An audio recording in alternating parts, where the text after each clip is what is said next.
एक बार फिर से स्वागत है दोस्तों आपके अपने YouTube channel Siddhartha job point में।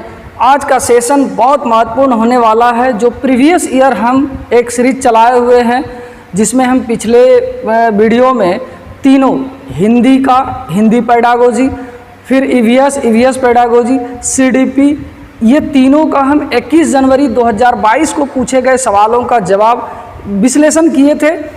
आज का टॉपिक होगा ईवीएस और ईवीएस पेडागोजी जो 30 नंबर का, ये 17 जनवरी 2022 को पूछा गया सवाल था। और इससे आप देखिएगा पिछले वीडियो, सिर्फ एक वीडियो से तुलना कीजिएगा, एक ईयर का तुलना कीजिएगा तो कई क्वेश्चंस रिपीटेड हुए हैं, कई क्वेश्चंस जो हैं दोहराया गया है। तो वीडियो के साथ बने रहिएगा। जो पहली बार चैनल पर आए हैं चैनल को सब्सक्राइब कर लीजिएगा, बेल आइकन भी प्रेस कर लीजिएगा ताकि इस तरह का आपके लिए हेल्पफुल वीडियो आते रहेगा, मिलते रहेगा। तो आइए हम लोग शुरू करते हैं। पर्यावरण अध्ययन जो संपूर्ण विश्लेषण होगा इसका, और ये 17 जनवरी 2022 को पूछा गया प्रश्न है, प्रीवियस ईयर क्वेश्चंस है। तो आइए शुरू करते हैं हम लोग। पहला सवाल ये भी रिपीटेड है। पहला सवाल, राजमा चावल और छोले भटूरे किस राज्य के सामान्य लोगों का सर्वप्रिय भोजन है? राजमा चावल और छोले भटूरे किस राज्य के सामान्य लोगों का सर्वप्रिय भोजन है? देखिए ये भोजन जो है गुजरात का है, लेकिन पता नहीं सीटेट जो है पंजाब का हम लोग जानते हैं कि मक्के की रोटी और सरसों का साग फेमस है, लेकिन ये पंजाब ऑप्शन रखा है, लेकिन इसका आंसर क्या होगा? गुजरात। तो गुजरात कई क्वेश्चंस विवादित भी था। सीटेट दिसंबर 2021-22 का जो था वो कई विवादित था, तो ये विवादित क्वेश्चंस में से एक था। दूसरा क्वेश्चन देखते हैं हम लोग। दूसरा क्वेश्चन है, 26 जनवरी 2001 को भुज में भूकंप के झटके लगे थे। भुज किस राज्य में स्थित है? भुज से संबंधित यहाँ पर भूकंप का झटका आया था, हजारों लोग बेघर हो गए थे, हजारों लोग मर गए थे, बहुत बड़ी तबाही हो गई थी। गुजरात का जो अरब सागर तट पर स्थित है वहाँ पर बहुत ज़्यादा तबाही हो गई थी। ये गुजरात, भुज कहाँ है? गुजरात में।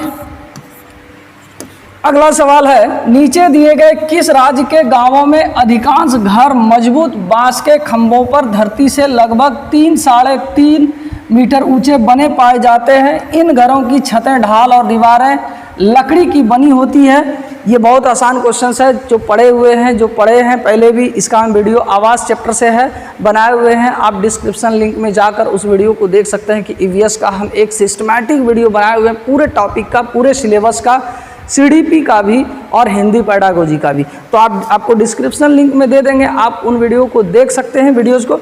तो आइए हम लोग देखते हैं इसमें क्या है कि ये क्या है कि जहाँ पर बहुत ज़्यादा बारिश होती है और बाढ़ आता है तो क्या करता है, लोग 4 मोटे मोटे खुट्टे जो है, खंबे 4 से ज़्यादा भी हो सकता है, खुट्टे एकदम 3-3.5 मीटर लंबा कर देता है और उसी पर मचान टाइप का बनाया जाता है। हम लोग बचपन में देखते थे जो मकई वगैरह या फसल वगैरह की रखवाली करने के लिए जो खेत में बनाया जाता था, तो ताकि वो फसल से ऊंचा हो तब तो हम दूर तक देख सकते हैं, तो उसी टाइप का मचान बनाया जाता है। 3-3.5 मीटर की जगह आपको 10-12 फीट भी रहेगा, 10-12 फीट भी रहेगा, तो दोनों में से कुछ भी रह सकता है। ऊंचे खंबे पर बनाया जाता है, ताकि क्यों बनाया जाता है? इसलिए कि जब बाढ़ का पानी आए तो नीचे से अंदर से वो निकलकर बाहर चला जाए, उसके घरों को नुकसान न पहुंचाए। तो इसका आंसर है असम।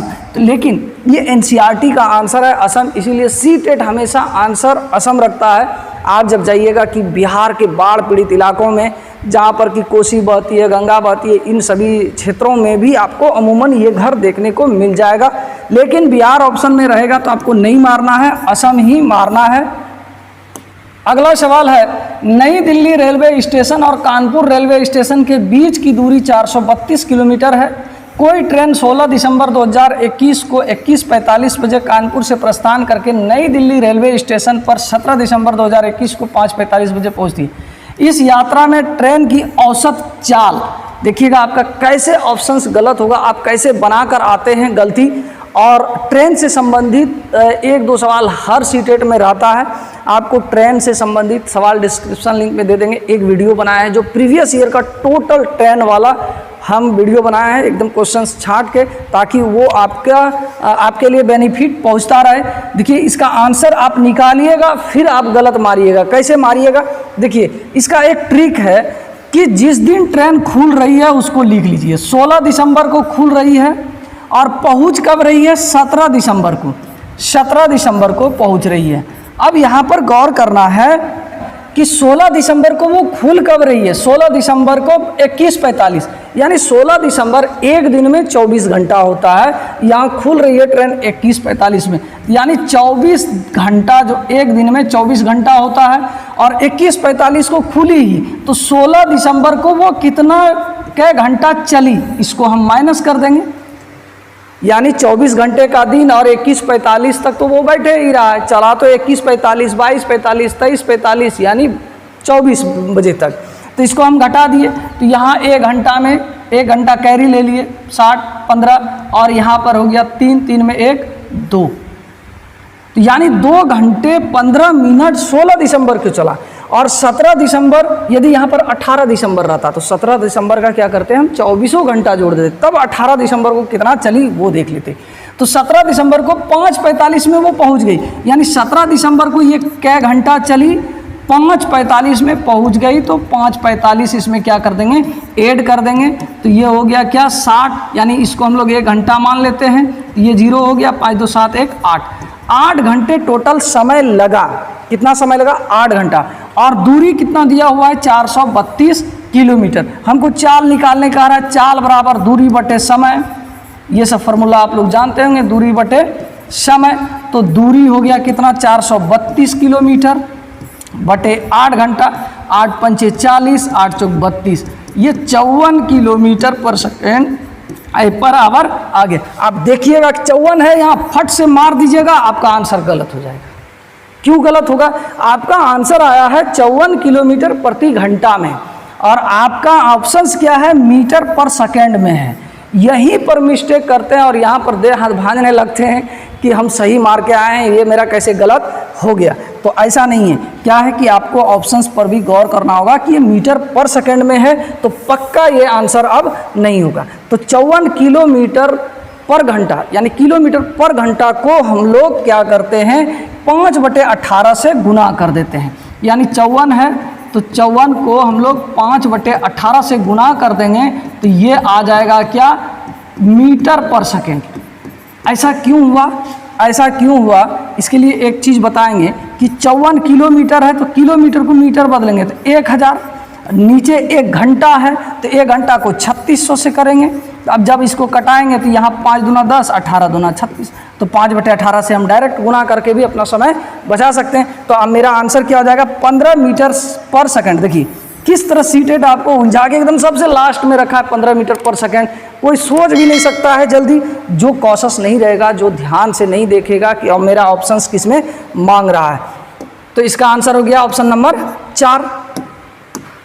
अगला सवाल है, ये भी बड़ा सवाल है, लेकिन सवाल में कुछ नहीं है, जरा गौर कीजिएगा। कक्षा 5 की पर्यावरण अध्ययन की NCERT की पाठ्य पुस्तक में छपे गोलकुंडा के किले के मानचित्र में पैमाना इस प्रकार दिया गया है। पैमाना 1 सेंटीमीटर बराबर 110 मीटर। मान लिया जाए कि हम लोग पेज पर बनाते हैं, आपका हम फोटो बना दें या मेरा फोटो आप पेज पर बनाइएगा, तो क्या होगा, पूरा पेज मेरे जैसा, मेरे बराबर पेज खरीदिएगा नहीं। क्या करते हैं कि हम A4 साइज में भी मेरा पिक बना सकते हैं। तो इसका क्या है कि हम अब मेरा नाक सिर्फ बना दीजिएगा, मेरा हाथ बना दीजिएगा, हाथ के बराबर, अब बाकी सब छोटा छोटा कर दीजिएगा, तो क्या होगा, वो रेशियो में नहीं रहेगा, अनुपात में नहीं रहेगा। तो क्या कारक, पैमाना दिया हुआ है 1 सेंटीमीटर बराबर 110 मीटर। यदि इस मानचित्र पर फतेह दरवाजा और पतनचेरू दरवाजे के बीच की मापी गई दूरी 15.5 सेंटीमीटर है। यानी ये नक्शा है, नक्शा में देखें कि भाई ये दोनों दरवाजा के बीच जो है, दोनों दरवाजा के बीच क्या है कि 15.5, यानी ये 15.5 है, ये यहाँ एक दरवाजा, यहाँ एक दरवाजा। तो ये वास्तविक दूरी क्या होगी, वास्तविक दूरी क्या होगी? तो चूंकि 1 सेंटीमीटर हमको बता रहा है 110 मीटर, तो 15.5 सेंटीमीटर हमको कितना बताएगा, उससे गुना कर देंगे।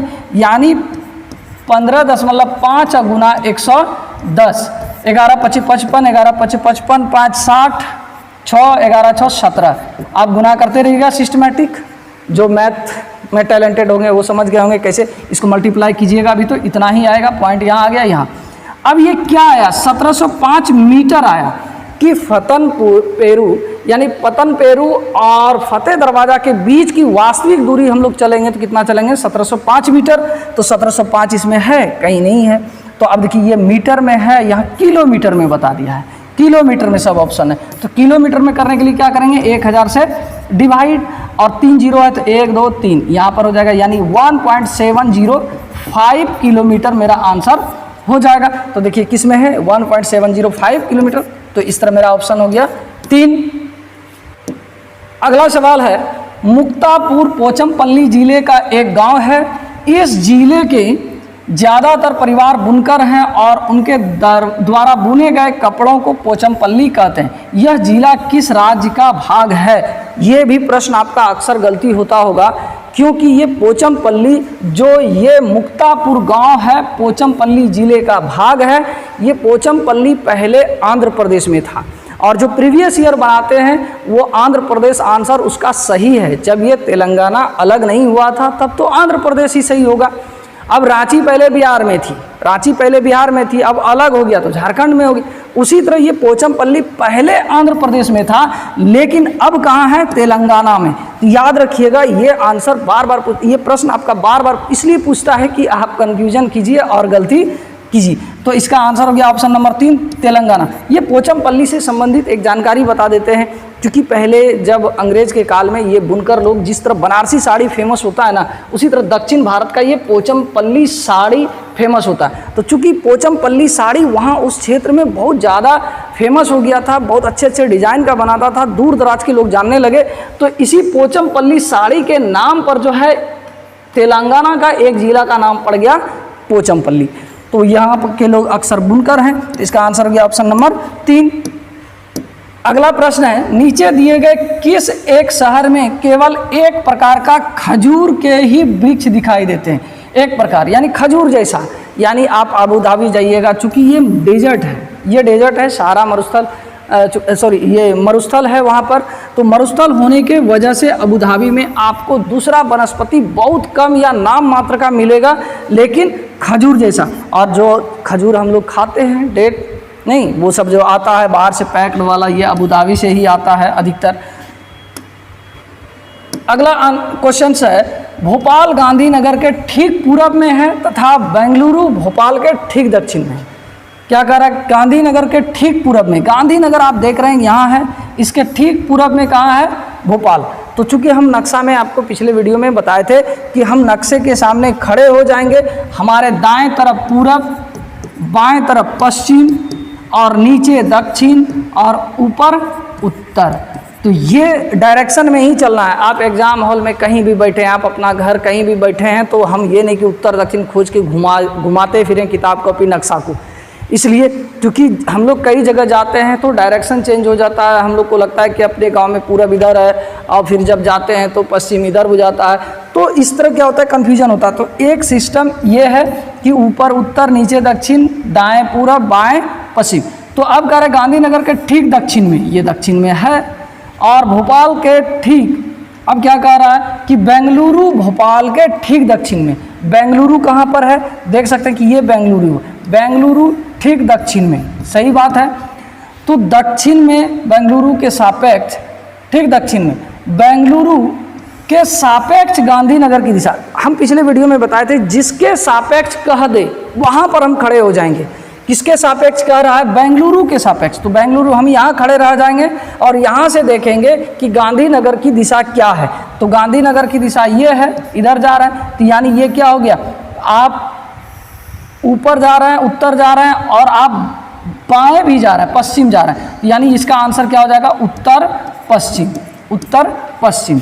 तो ऑप्शन नंबर आपका 3, सापेक्ष। जहाँ से कहे वहाँ से खड़ा रह के देखेंगे, तो हम खड़े रह गए, इधर है तो पश्चिम, इधर है तो उत्तर, तो उत्तर पश्चिम या पश्चिम उत्तर होगा। तो दोनों में से कोई एक होगा, तो उस तरह का ऑप्शन नहीं देगा आपको, उत्तर पश्चिम। अगला प्रश्न है, पीतल के विषय में निम्नलिखित में से सही कथन चुनिए। देखिए, पीतल हो गया, कांसा हो गया, ये दोनों में से एक प्रश्न रहता है।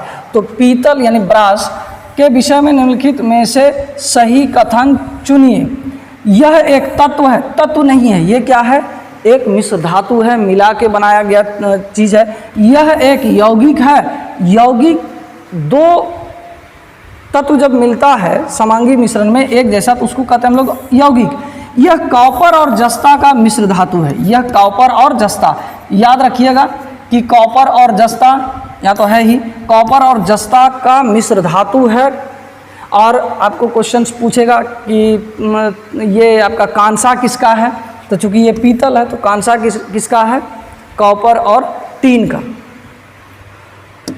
अगला प्रश्न है, देखिए ये प्रश्न रिपीटेड हुआ है, 21 जनवरी 2022 को भी ये प्रश्न था और इसमें भी हूबहू। हमारे देश में एक ऐसा राज्य है जहाँ के लोग नारियल और टेपियोका को अपने घर के आंगन में उगाते हैं और इन दोनों का उपयोग करके अपना स्वादिष्ट भोजन तैयार करते हैं। ये केरल है। केरल में क्या होता है, जिस तरह शकरकंद होता है ना, तो शकरकंद भी ज़मीन के अंदर होता है। और ये टेपियोका जो है ना, ये लोग कई तरह के व्यंजन, केरल के लोग कई तरह के व्यंजन बनाते हैं टेपियोका से। तो शकरकंद जैसा होता है, ज़मीन के अंदर होता है ये टेपियोका।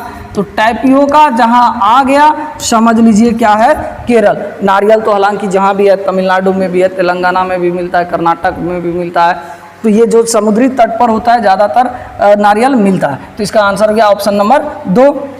अगला प्रश्न है, चांगपा आदिवासी के लोग हैं जो पर्वतों पर रहते हैं। यह बड़े तिकोनी आकृति के टेंटों का उपयोग रहने के लिए करते हैं जो उन्हें अत्यधिक ठंड से बचाते हैं। इन टेंटों का डिजाइन है। सबसे पहले ये चांगपा जनजाति के बारे में बता दें कि ये लद्दाख में रहने वाले चांगपा जनजाति के लोग होते हैं। और वहाँ पर याक, जो हम लोग बचपन में पढ़े हैं, वाई फॉर याक, याक के गर्दन पर लंबे लंबे बाल होते हैं जो शेर के बाल के तरह होता है। तो वो शेर का जो गर्दन पर बाल होता है उसी तरह याक के भी गर्दन पर बाल होता है। उस बाल से क्या करता है, एक सीट बनाता है। सीट जिसको हम लोग चटाई कह सकते हैं या फिर परत कह सकते हैं, उससे बुन कर जो है, बुन कर जो है एक सीट बनाता है। और उस सीट से ये लोग टेंट बनाता है। उस सीट से ये लोग टेंट बनाता है जिसको कहते हैं हम लोग रेबो। याद रखिएगा, ये बहुत इंपॉर्टेंट है, रेबो। उस सीट को क्या कहते हैं, रेबो। और उसी रेबो से ये लोग टेंट बनाते हैं। और ये तकनीक इसका 1000 वर्ष से भी पुराना है, यानी ये खानदानी चल रहा है। हजारों वर्ष पहले इस टेक्नोलॉजी से वो अपना टेंट बनाते थे। तो इसका आंसर हो गया 1000 वर्ष से भी पुराना।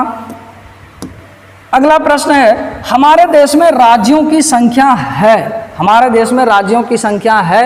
ये बहुत आसान क्वेश्चन पूछा हुआ है। पहले 29 था, लेकिन जम्मू कश्मीर को क्या किया, अलग कर दिया। जम्मू कश्मीर और लद्दाख को तोड़कर उसको केंद्र शासित प्रदेश कर दिया। तो अब इसकी संख्या हो गई, राज्यों की संख्या 28। उम्मीद करते हैं कि राज्यों की संख्या 28 और उसकी राजधानी आपको याद होगी। तो अब केंद्र शासित प्रदेश की संख्या कितना है वो भी यहाँ पर जान लेते हैं। केंद्र शासित प्रदेश की संख्या 8 है। अब कहिएगा कि पहले 7 था और अभी 8 कैसे हुआ। यदि जम्मू कश्मीर और लद्दाख को 2 जोड़कर 2 जोड़ा गया तो 9 होना चाहिए, लेकिन ये 8 है अभी। कैसे कि 2 जो पहले से केंद्र शासित प्रदेश थे, दादर नागर हवेली और दमन एंड दीव, ये दोनों को एक कर दिया गया, 2 तोड़ दिए। जैसे कि देखिए 8 कौन कौन है, आप इसको नोट कर सकते हैं 8 को।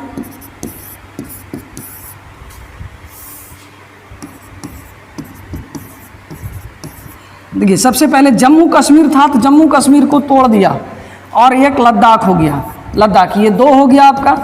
एक नई दिल्ली, नई दिल्ली, चंडीगढ़, चंडीगढ़, अंडमान निकोबार, अंडमान निकोबार, लक्षद्वीप, लक्षद्वीप, पुद्दुचेरी, पुद्दुचेरी। और 8वां जो था, 8वां दादर नागर हवेली प्लस इसको जोड़कर दमन दीव। ये जो दमन दीव अलग थे, ये दमन दीव और दादर नागर हवेली और दमन दीव को जोड़कर एक कर दिया गया। तो इस तरह हो गया हमारा केंद्र शासित प्रदेश कितना, 8। गलती से भी गलती नहीं कीजिएगा, 9 मारकर, इस तरह आपका आंसर गलत हो जाएगा। चलिए एक होमवर्क देते हैं आपके लिए, देखते हैं आप कर पाते हैं या नहीं कर पाते हैं। और करते वही हैं जिसके मन में होता है कि हमको कुछ सीखना है या हमको कुछ तैयारी करना है, हमको कुछ ऐसा करना है जो कि पिछड़े नहीं। तो इससे संबंधित जितने आपके पास केंद्र शासित प्रदेश हैं, इसकी राजधानी यानी कैपिटल जरूर लिखिएगा, जरूर याद कर लीजिएगा। कहीं भी सवाल, कहीं से भी सवाल, किसी भी तरह का सवाल आपको पूछ सकता है। अगला प्रश्न है, नीचे दिए गए उन 3 राज्यों के एक समूह को चुनिए जिसके सभी राज्यों के समुद्र तट बंगाल की खाड़ी पर स्थित है। आपको ये मैप वाला प्रश्न भी 1-2 टू रहता है, 1-2 रहता ही है। आप याद रख लीजिए कि पहले तो इस तरह याद रखना कि हमारे समुद्र तट से लगे हुए राज्य, उसको नोट कर लीजिए। समुद्र तट से लगे हुए राज्य वेस्ट बंगाल हो गया, उड़ीसा हो गया, तेलंगाना नहीं सट रहा है, आंध्र प्रदेश हो रहा है, तमिलनाडु हो रहा है, केरल हो रहा है, कर्नाटक हो रहा है, गोवा हो रहा है, महाराष्ट्र हो रहा है, गुजरात हो रहा है। तो इतना राज्य हमारे समुद्र तट से सटता है। तो अब यहाँ पर पूछ रहा है कि ये बंगाल की खाड़ी, ये वाला बंगाल की खाड़ी है, ये वाला बंगाल की खाड़ी है। तो इस बंगाल की खाड़ी से लगने वाला राज्य क्या है? पश्चिम बंगाल, उड़ीसा, आंध्र प्रदेश और तमिलनाडु। आंध्र प्रदेश और तमिलनाडु आपको उस तरह से खोजना है, 3-3 है, उड़ीसा, आंध्र प्रदेश और तमिलनाडु। तो ये तीनों आपका फर्स्ट ऑप्शन में है। इस तरह इसका आंसर हो गया ऑप्शन नंबर 1। अगला सवाल है, चेराओ कहाँ का लोक नृत्य? ये भी रिपीटेड क्वेश्चन है, रिपीट किया हुआ है। ये 21 जनवरी 2022 को ये पूछा हुआ सवाल था कि चेराओ जो है ये मिजोरम का लोक नृत्य है। अगला प्रश्न है, हमारे देश में एक ऐसा क्षेत्र है जो ऊंचा, सूखा और समतल है और ठंडे रेगिस्तान के नाम से जाना जाता है। यहाँ वर्षा बहुत ही कम होती है, यहाँ बर्फ से ढके पर्वत और सूखे ठंडे सपाट मैदान है। यह क्षेत्र कहाँ का भाग हो सकता है? तो देखिए, हमारे देश में 2 तरह का रेगिस्तान पाया जाता है। रेगिस्तान ऐसे 2 तरह का होता है, एक गर्म रेगिस्तान और एक ठंड रेगिस्तान। रेगिस्तान की पहचान क्या होती है? रेगिस्तान का डेफिनेशन क्या होता है कि जहाँ पर कोई भी वनस्पति ना उगे। तो जहाँ पर गर्म रेगिस्तान है वहाँ पर पानी वगैरह नहीं पड़ता, बारिश नहीं होती है, तो वहाँ पर वनस्पति नहीं होती है। और जहाँ बर्फबारी ही होती है, पूरा मैदान जो है, पूरा ज़मीन बर्फ से ढका रहता है, तो वहाँ भी कोई वनस्पति नहीं होती। तो इस तरह ठंडे रेगिस्तान हमारे देश में लेह और लद्दाख में है, लेह और लद्दाख में है। तो ऑप्शन नंबर 2। अगला सवाल है, अब देखिए यहाँ से आपका ईवीएस पेडागोजी शुरू होता है। ये 15 नंबर, आप 15 नंबर ही ईवीएस देखिए। और हर बार आप जानते हैं कि सीटेट में 15 नंबर ईवीएस और 15 नंबर पेडागोजी का रहता है। प्राथमिक स्तर पर पर्यावरण अध्ययन की प्रकृति है। प्राथमिक, देखिए पर्यावरण अध्ययन की प्रकृति क्या है? ये एकीकृत और समेकित होता है। एकीकृत मतलब एक करके। तो ये एकीकृत, इसका आंसर क्या हो जाएगा? एकीकृत। अगला प्रश्न है, दिए गए कथनों में से कौन सा ईवीएस सीखने के लिए राष्ट्रीय पाठचर्या की रूपरेखा 2005 की सिफारिशें है? एनसीएफ 2005 से भी बहुत क्वेश्चंस रहता है, इसको एक बार देख लीजिएगा आप लोग, वीडियो भी बनाकर डाले हुए हैं। तो अब सीखने के लिए स्कूल, घर और समुदाय के बीच सुनिश्चित सीमाएं होनी चाहिए। बिल्कुल गलत। यानी जो भी बच्चा सीखेगा, स्कूल हो, घर हो, परिवार, उसमें बाउंडेशन नहीं होना चाहिए, कोई सीमाएं नहीं होनी चाहिए। तो ये गलत। रटकर सीखने को हतोत्साहित करना। अब देखिए, आप रट कर देख करना, इसको आप सही मान लीजिएगा कि ये भी गलत है। लेकिन यहाँ पर पूरा सेंटेंस पढ़िएगा तो हतोत्साहित मतलब क्या होता है कि मना करना, डरवाना। यानी बच्चों को हम क्या कहेंगे कि रटकर मत सीखो बाबू, ये हतोत्साहित करना हो गया। तो ये आंसर होगा। किताबी शिक्षा से प्रस्थान। अब देखिए, किताबी शिक्षा जो पुस्तकी ज्ञान है, किताब को ही रटे, किताब को ही पढ़े, ऐसा नहीं होना चाहिए। यहाँ प्रस्थान है, प्रस्थान मतलब क्या हुआ? दूर जाना, यानी किताबी शिक्षा से दूर जाना। तो ये भी हो जाएगा। स्कूल में बच्चों के जीवन को स्कूल के बाहर उनके जीवन से जोड़ा जाना चाहिए। ये बहुत इंपॉर्टेंट ऑप्शन है, ये भी सही है। ईवीएस क्या कहता है कि स्कूली शिक्षा को हम स्कूल के बाहरी वातावरण से भी जोड़कर बच्चों को सिखाएंगे तो ये बेहतर सीख सकता है। तो आपका सही क्या हो गया? BCD। देखिए, BCD किसी में है, ऑप्शन नंबर 4। अगला प्रश्न है, प्राथमिक स्तर पर पर्यावरण अध्ययन का उद्देश्य निम्नलिखित में से कौन सा हो सकता है? कौन सा हो सकता है? विशेष रूप से प्राकृतिक पर्यावरण के संबंध में बच्चों की जिज्ञासा जिज्ञासा और रचनात्मकता का पोषण करना, बिल्कुल करना चाहिए प्राकृतिक पर्यावरण के संबंध में। यानी नेचुरल एनवायरनमेंट जो है, बच्चों के मन में जो जिज्ञासा है उस जिज्ञासा को बनाए रखना, रचनात्मकता का पोषण करना, ये क्या हो जाएगा, सही हो जाएगा। पर्यावरण के मुद्दों के बारे में जागरूकता विकसित करना, पर्यावरण के मुद्दों पर जागरूकता, जो भी पर्यावरणीय मुद्दे होते हैं जैसे प्रदूषण हो जाए या जंगल नष्ट हो रहा है, तापमान बढ़ रहा है, तो ये सब मुद्दे पर जागरूकता विकसित बच्चों में करेंगे। सी नंबर देखते हैं, बच्चे को खोजपूर्ण और व्यवहारिक गतिविधियों में शामिल करना। बच्चे खोजी प्रवृत्ति के हो, ये भी बच्चे ईवीएस के प्रति खोजी प्रवृत्ति का हो, ऐसा गतिविधि भी हम शामिल करेंगे, ये सही है।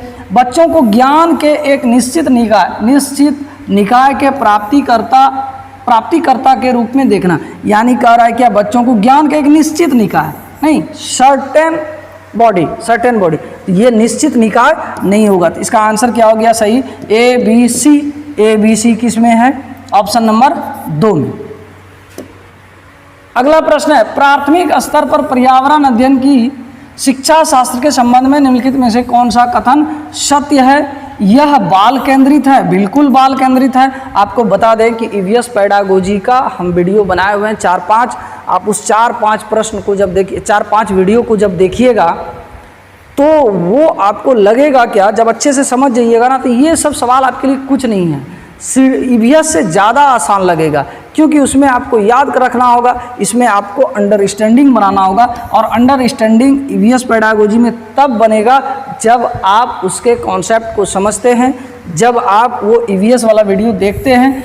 तो इसका आंसर क्या हो गया, यह बाल केंद्रित है, यह किताबी नहीं है। इसमें प्रशिक्षक के रूप में शिक्षक शामिल है नहीं, दोस्त के रूप में, सलाहकार के रूप में। यह पुनर्प्राप्ति प्रथाओं पर केंद्रित है, ये भी गलत है। इसका आंसर हो गया ऑप्शन नंबर 1। अगला सवाल है, प्राथमिक स्तर पर ईवीएस सीखने सिखाने की प्रक्रिया शिक्षकों के लिए चुनौतीपूर्ण है। बच्चों के लिए रचनात्मकता की ओर पहल करने के लिए, बच्चों द्वारा रटकर सीखने के लिए। यहाँ पर क्या कह रहा है, क्वेश्चन को जरा से समझेंगे कि सीखने सिखाने की प्रक्रिया में शिक्षकों के लिए चुनौती क्या है, रटवाना उसके लिए चुनौती नहीं है। अवधारणाओं का वर्णन करना शिक्षक के लिए चुनौती नहीं है। वो क्या करेगा, कॉन्सेप्ट है, टीचर जानकार होते ही या लेक्चर दे देगा, तो ये प्रॉब्लम नहीं है। ईवीएस पाठ्य पुस्तकों को सीखने के एकमात्र संसाधन के रूप में उपयोग करना, यानी ये ईवीएस को सिर्फ किताब से ही हम सीखेंगे, ये भी नहीं। तो शिक्षक के लिए चुनौतीपूर्ण क्या है कि बच्चे के लिए रचनात्मकता की ओर पहल करना। तो ये ऑप्शन नंबर 1। अगला सवाल है, निम्नलिखित में से कौन ईवीएस सिखाने की अधिकतम सुविधा प्रदान कर सकता है। अधिकतम सुविधा प्रदान कर सकता है। संदर्भ पुस्तकें, पुस्तक से कहा, यहाँ कह रहा है कि सुविधा प्रदान तो सब कर सकता है, सुविधा प्रदान सब कर सकता है, लेकिन क्या कह रहा है कि अधिकतम सुविधा प्रदान कर सकता है। तो आपके हिसाब से, पेडागोजी के हिसाब से, आपको सीटेट का अधिकतम उचित आंसर भी खोजना होगा। तो संदर्भ पुस्तक, इससे ज्ञान होता है। कहानियाँ और व्याख्यान, पाठ्य पुस्तक, परीक्षा विवरण, सबसे ज्ञान होगा, लेकिन कहानियाँ और व्याख्यान जब करेंगे तो बच्चों में अधिकतम ईवीएस सुविधा प्रदान हो सकता है। तो इसका आंसर हो गया ऑप्शन नंबर 2। अगला प्रश्न है, निम्न में कौन प्राथमिक स्तर पर पर्यावरण अध्ययन के पाठ्यक्रम का विषय है। ये पिछले वीडियो में भी बताया, हर बार हम बताएंगे और तब तक बताते रहेंगे जब तक आपके माइंड में ये इजी ना लग जाए, नॉर्मल रूप से आप याद ना रख लें। क्या कर रहा है, निम्नलिखित में से कौन प्राथमिक स्तर पर पर्यावरण अध्ययन के पाठ्यक्रम का विषय है। यानी पर्यावरण अध्ययन के को 6 विषय वस्तु या थीम में बांटा गया है। 6 विषय वस्तु या थीम में बांटा गया है, तो 6 विषय वस्तु कौन है, आप आंसर खुद चुन लीजिएगा। पहला है परिवार एवं मित्र, दूसरा है भोजन, जल, आवास, यात्रा या यातायात, छठा हम चीज़ें कैसे बनाते हैं। हम जो चीज़ें बनाते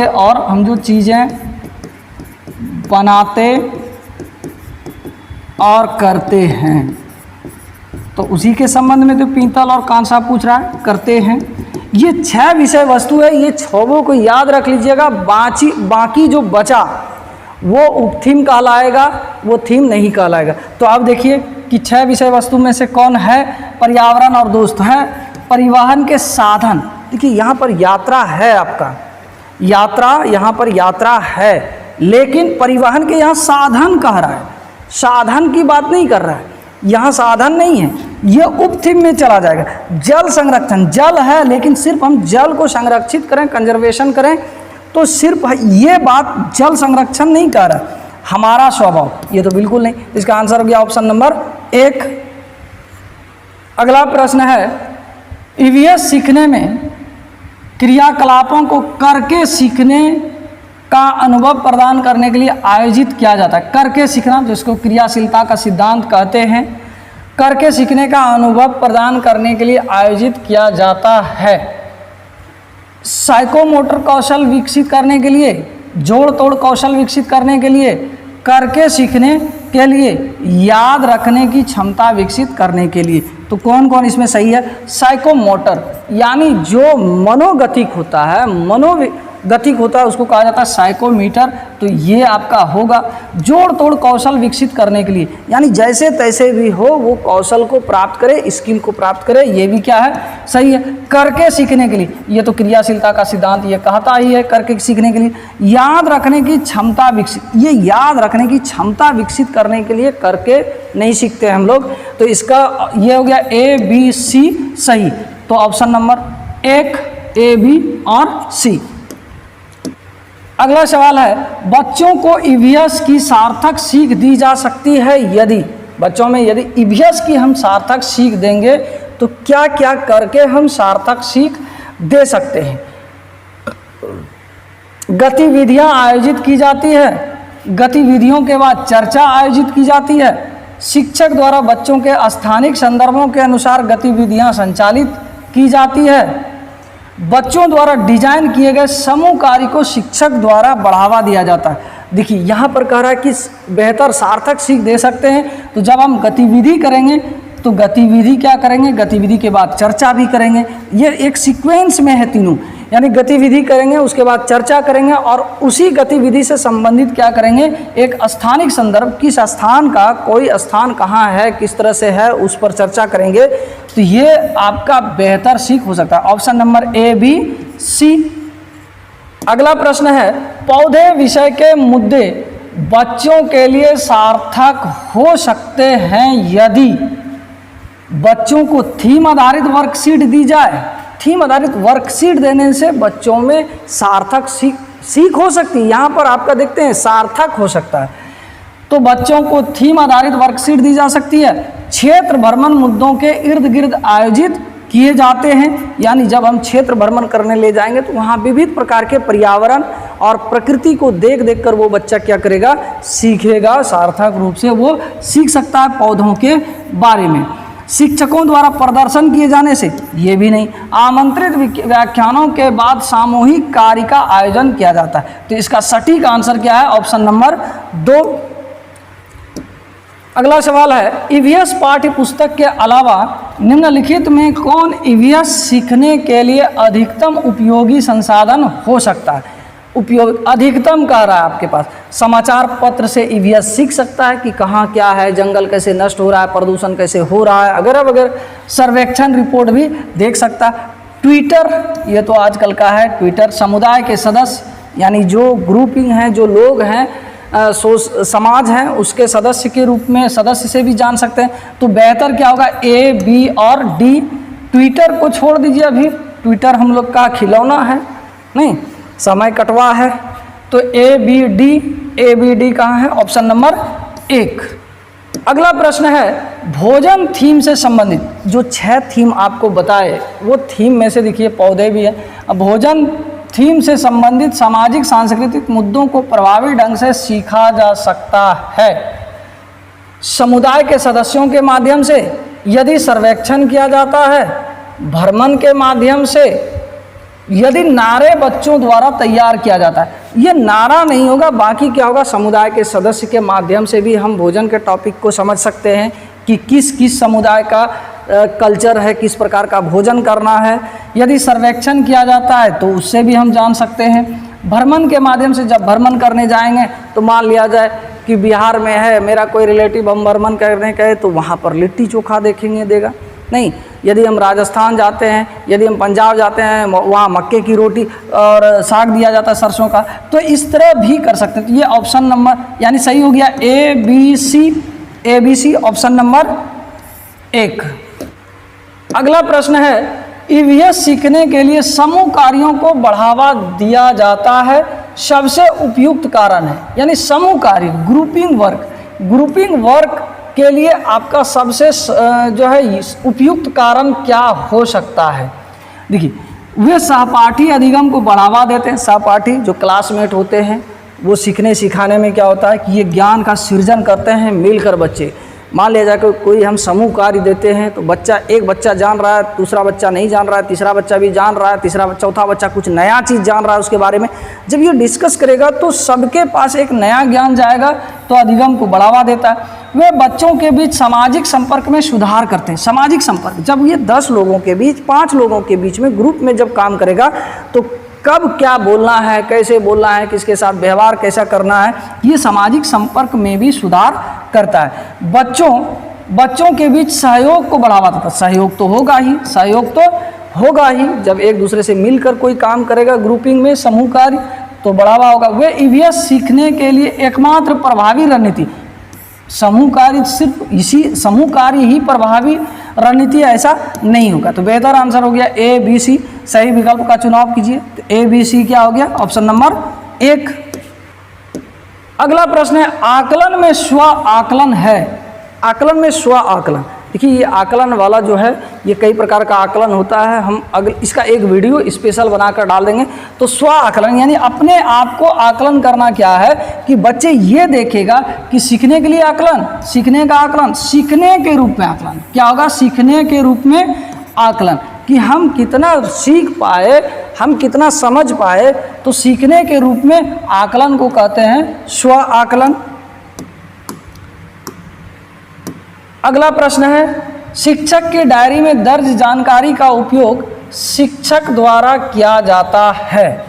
शिक्षण अधिगम रणनीतियों की समीक्षा और संशोधन के बच्चों के लिए सीखने की प्रगति रिपोर्ट विकसित करने के लिए, बच्चों के सीखने के लिए साक्ष्य प्रूफ नहीं, स्कूल का रिकॉर्ड रखने के लिए, ये रिकॉर्ड भी नहीं, स्कूल का रिकॉर्ड नहीं, यानी सीखने की प्रगति रिपोर्ट विकसित करने के लिए ये प्रगति रिपोर्ट, प्रोग्रेसिव रिपोर्ट भी नहीं। तो ये डायरी में इसलिए लिखते हैं शिक्षक कि हम अधिगम में जो करेंगे, जिस रणनीति से हम पढ़ाएंगे, जिस रणनीति से हम पढ़ाए हैं, तो बच्चे कहाँ तक सीख पाए, उसमें हम क्या सुधार कर पाएँ। तो इसका ऑप्शन नंबर 1 बेहतर आंसर है। तो ये था आपके लिए बहुत महत्वपूर्ण 17 जनवरी 2022 को पूछे गए सीटेट के सभी प्रश्नों यानी ईवीएस और ईवीएस पेडागोजी का संपूर्ण विश्लेषण। उम्मीद करते हैं आपकी जानकारी इस 30 प्रश्न के अलावे और भी बढ़ गई होगी, इसलिए कि इसमें 30 प्रश्न के अलावे भी हम बहुत सारा जिक्र किए हैं। और यहाँ तक गंभीरतापूर्वक आप वीडियो को देखें हैं, चैनल को सब्सक्राइब नहीं किए हैं तो चैनल सब्सक्राइब कर लीजिएगा और लाइक तो कर ही दीजिएगा। और अच्छा लगा, वीडियो अच्छा लगा तो अपने दोस्तों को भी शेयर कीजिए। क्या कहा जाता है, ज्ञान बांटने से घटता नहीं है। आप जब बांट रहे हैं तो ये घटेगा नहीं। आप शेयर भी करें, लाइक भी करें, कमेंट भी करें, क्या कुछ सुधार कर सकते हैं तो आप उस पर आप चर्चा कर सकते हैं कमेंट बॉक्स में। हम कमेंट को पढ़ते हैं और कुछ सलाह मशवरा या कुछ गाइडलाइन चाहिए तो उसके लिए भी हम हमेशा तत्पर रहते हैं। तो मिलते हैं अगले वीडियो में, तब तक के लिए जय हिंद।